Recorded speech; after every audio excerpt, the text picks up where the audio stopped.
So now that we've finished our discussions of how to start a Java thread and the various layers and steps involved in starting a Java thread, let's change our focus to the other end of the spectrum, which is stopping a Java thread.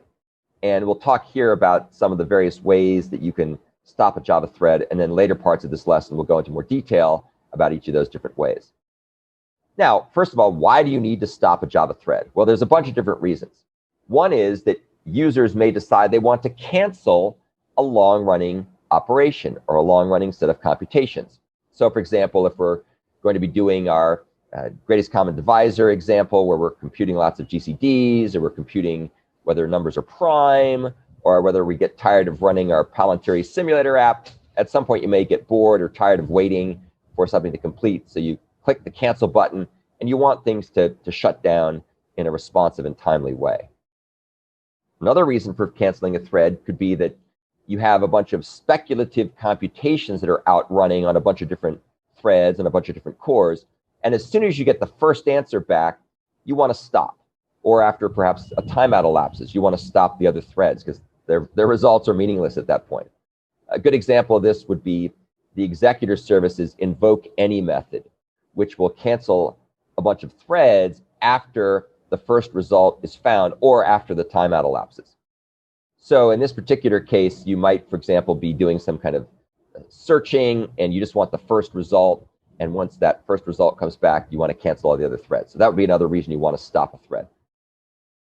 Yet another reason you might want to stop a thread or threads from running is that some error has been encountered during the processing that requires the overall app to shut down. For example, let's say you're doing a web crawl. For those of you who have taken my sibling class or interested in taking my sibling class to this one, our main motivating application throughout the course is a web crawler. And if for some reason your disk fills up during a web crawl, or your disk partition fills up, you probably want to cancel all the threads because there's no point in having them try to write to a full disk. Yet another reason, which gets us more into the world of Android and mobile device programming, what happens if an activity or an app is destroyed or stopped or paused?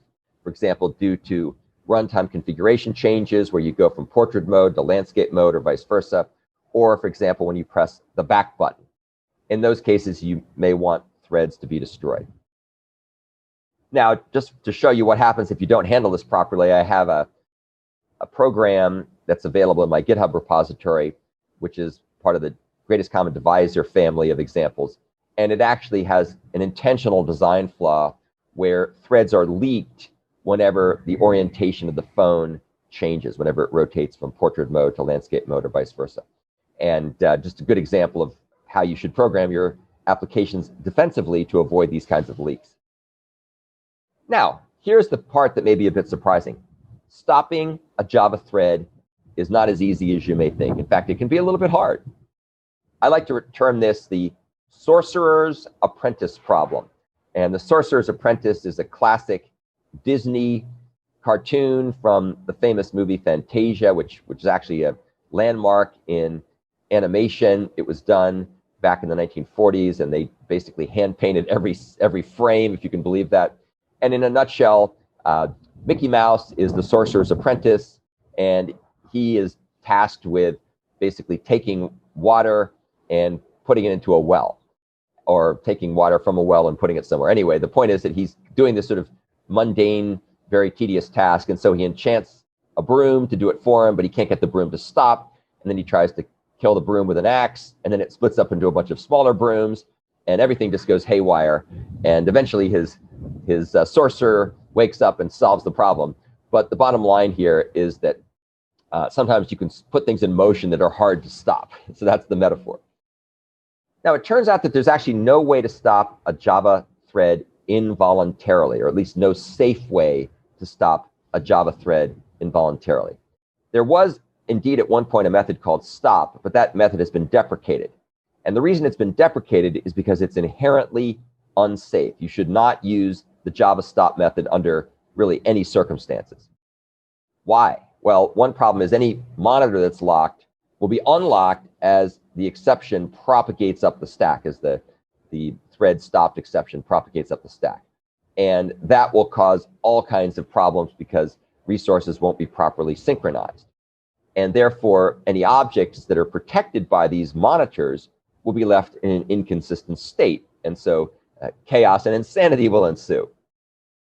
Moreover, and this is really the deeper problem, there's no way for an object's methods to control when stop occurs. So stop is absolutely unilaterally pulling the rug out from underneath the running object. And you cannot say, I'm in a critical region, do not stop me.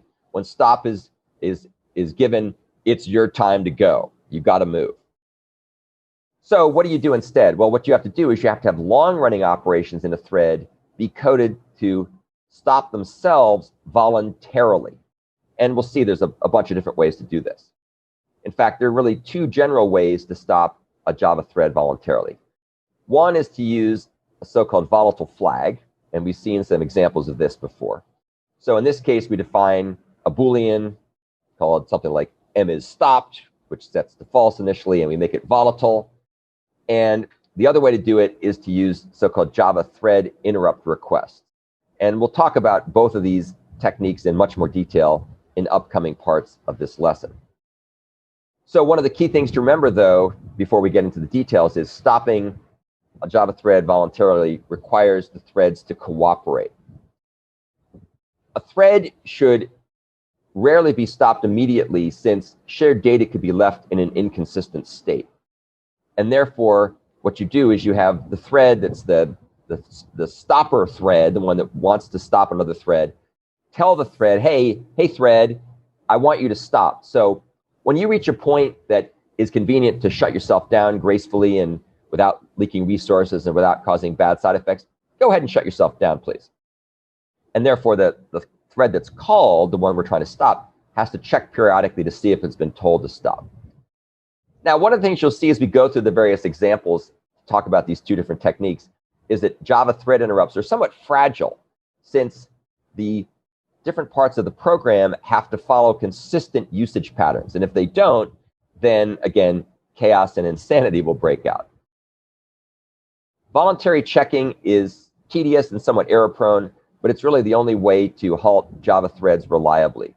So even though it's an imperfect solution, it's the best that we've got. So we just have to learn to live with it. So that's the end of the overview of stopping a Java thread. We're going to now transition to the details of how it actually works.